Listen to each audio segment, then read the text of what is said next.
কোনো মা যদি একবার দীর্ঘশ্বাস ফেলে, সন্তান তুই আমারে কি করলি, একবার বাপ যদি এটা বলে ফেলে, খোদার কসম আল্লাহর আরশ গিয়া ধাক্কা লাগবে। আর আল্লাহ বলছে, নবী বলছে, আল্লাহ সব পাপের শাস্তি সহ্য করতে পারে। আল্লাহ বলছে সব পাপের শাস্তি আল্লাহ হাসরের ময়দানে দিবে। খোদার কসম নবী বলছে, উম্মত কুল্লু যুনুবি ইউআখিরুল্লাহু ইলা আজালিম মুসাম্মা, সকল পাপ আল্লাহ চাইলে কিয়ামত পর্যন্ত বিলম্ব করতে পারে শাস্তি, কিন্তু ইল্লা আকুল ওয়ালিদাইন, মা বাবার নাফরমানি আল্লাহ এই পাপ আল্লাহ সহ্য করে না।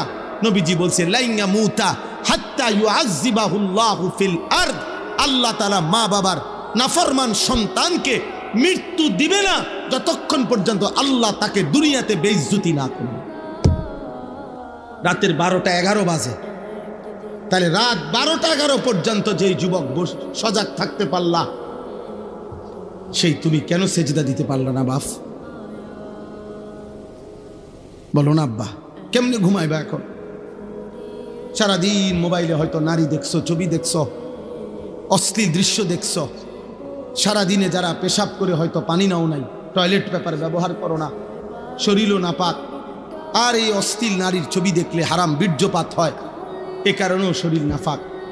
এক ওয়াক্ত নামাজও পড়ো নাই, এই অবস্থায় যে ঘুমাইলা, নাপাক দেহ, নাপাক শরীর, দিলটাও নাপাক, এই নাফরমান, এই ঘুম যদি আর না ভাঙে,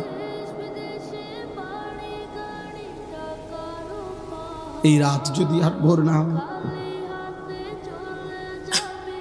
হ্যাঁ হবে বা? রাসূলুল্লাহ সাল্লাল্লাহু আলাইহি ওয়াসাল্লাম বলেছেন, লা ইয়াজনি জানি হিনা ইয়াজনি ওয়া হুয়া মুমিন, কোন ব্যভিচারী যখন জিনা করে সে মুমিন থাকে না। আর এই নারীর অস্থির ছবি দেখা, এ তো জিনা। নবীজি বলছে চোখের জিনা। নিজের হাতকে নিজের লজ্জাস্থানে নাপাক ব্যবহার করা, এ তো জিনা। নাকিহুল ইয়াদে মালউন, নবী সাল্লাল্লাহু আলাইহি সাল্লাম বলছেন, আমি স্পষ্ট বললাম তোমাদেরকে, নবীজি বলছে নিজের হাত যে নিজের লজ্জাস্থানে নাপাক ব্যবহার করে, হারাম বীর্যপাত করে, আল্লাহ রাসূল বলছে সে মালউন, অভিশপ্ত। মালউন, অভিশপ্ত। এমন অভিশপ্ত জিন্দেগি নিয়ে যুবক যদি ঘুম না ভাঙে, যদি রাত ভোর না হয়,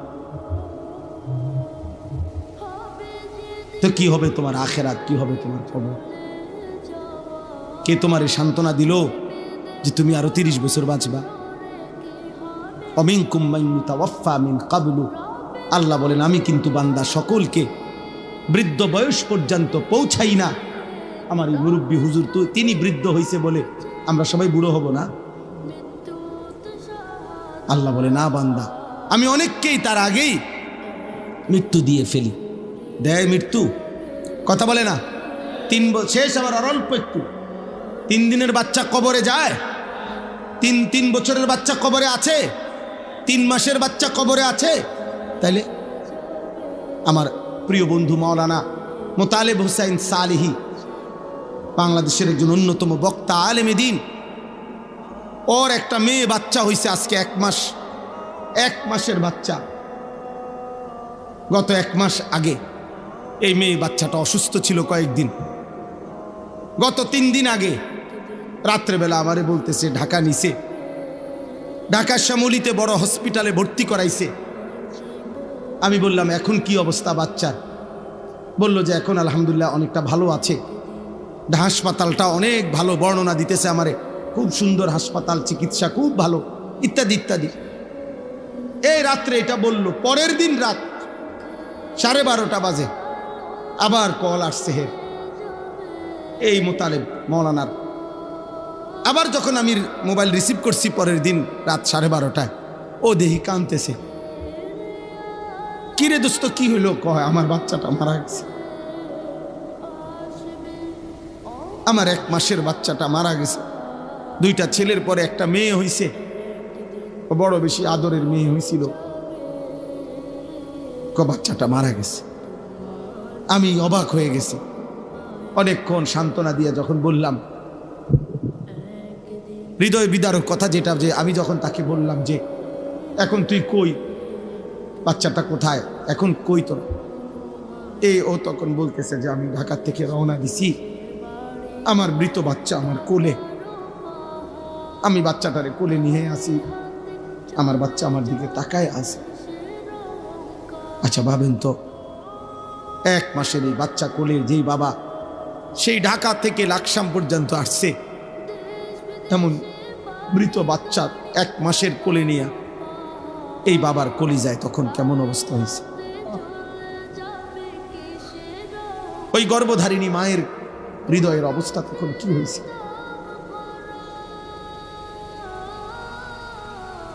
তাইলে বন্ধু আমার, দোস্ত আমার, সাথী আমার, এই মোবাইল নিয়ে তোমরা এমন শুরু করছো কেন?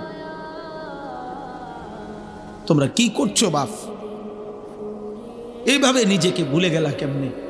আর এই পৃথিবীর কোনো উপকার না করলা, নিজেরে এভাবে তিলে তিলে নষ্ট করে দিচ্ছ কেন? তোমার চরিত্রের অবস্থা কি তুমি জানো? তোমার দেহের অবস্থা কি? তোমার চেহারার হালাত কি? চুল রাখছো মুশরিকের মতো, শরীর নাপাক করে রাখো। আহা, আল্লাহ তোমাদের উপরে দয়া করেন, আল্লাহ তোমাদের উপরে রহম করেন। এটা কেমন জীবন আব্বা? 1 ওয়াক্ত নামাজ পড়তে মন চায় না, কেমন জীবন? কোনদিন মালিকের নাম আসে। আজকে আমি মসজিদে জুমার নামাজে আমার জুমার বয়ানের তাফসিরে বলছি, শয়তানকে শয়তান কেন বলা হয়? শয়তানকে শিন তা নুন, শয়তানের মূল অক্ষর, অর্থ হলো 24 ঘন্টা যার প্রতি মুহূর্ত যে হক থেকে, সত্য থেকে দূরে, এই জন্য তাকে শয়তান বলা হয়। অর্থাৎ 1 সেকেন্ড যে নিজে এবং তার অনুসারীদেরকে 24 ঘন্টা যে হক থেকে, সত্য থেকে, আল্লাহর পথ থেকে সরায়া রাখতে চায়, এই জন্য তাকে শয়তান বলে। তাহলে দোস্ত, শয়তানের সিফাত যে সে নিজে এবং তার অনুসারীদেরকে আল্লাহর পথ থেকে 24 ঘন্টা সরায়া রাখতে চায়। তাহলে 24 ঘন্টার একটা দিনে তোমাদের যাদের একটা ওয়াক্ত নামাজের সেজদা জুটলো না কপালে, তুমি কিংবা তোমার আশেপাশের কোনো বন্ধু, তাহলে তুমি তো নিজে এবং তোমার বন্ধুদেরকে তুমি তো যেই পথে পরিচালিত করিলা, এ তো শয়তানের আখলাক, এ তো ইনসানের আখলাক হইতে পারে না, এ তো মানুষের চরিত্র হইতে পারে না। না তো একটা 24 ঘন্টার দিন কেমনে পার করে দিলা, যে 24 ঘন্টায় একটা সেজদাও দিলা না আল্লাহরে, একবার মুখ দিয়া আল্লাহ এই নামটাও বের হইল না, এত বড় দুর্ভাগা তুই কেমনে হইলি বা? কেমনে হইলি? আমার অস্থিরতা তো এটা নিয়া, আমার অশান্তি তো এটা নিয়া। যারে কিভাবে সম্ভব মুসলমানের ঘরে জন্ম নিয়ে ইমানদার মা বাবার সন্তান হয়ে, এটা কেমন ছেলে, কেমন মেয়ে যার 24 ঘন্টায় একবার তার মুখ দিয়া তার রবের নাম বের হইল না?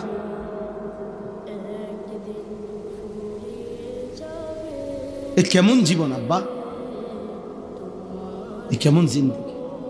আল্লাহ আমাদেরকে হেফাজত করেন।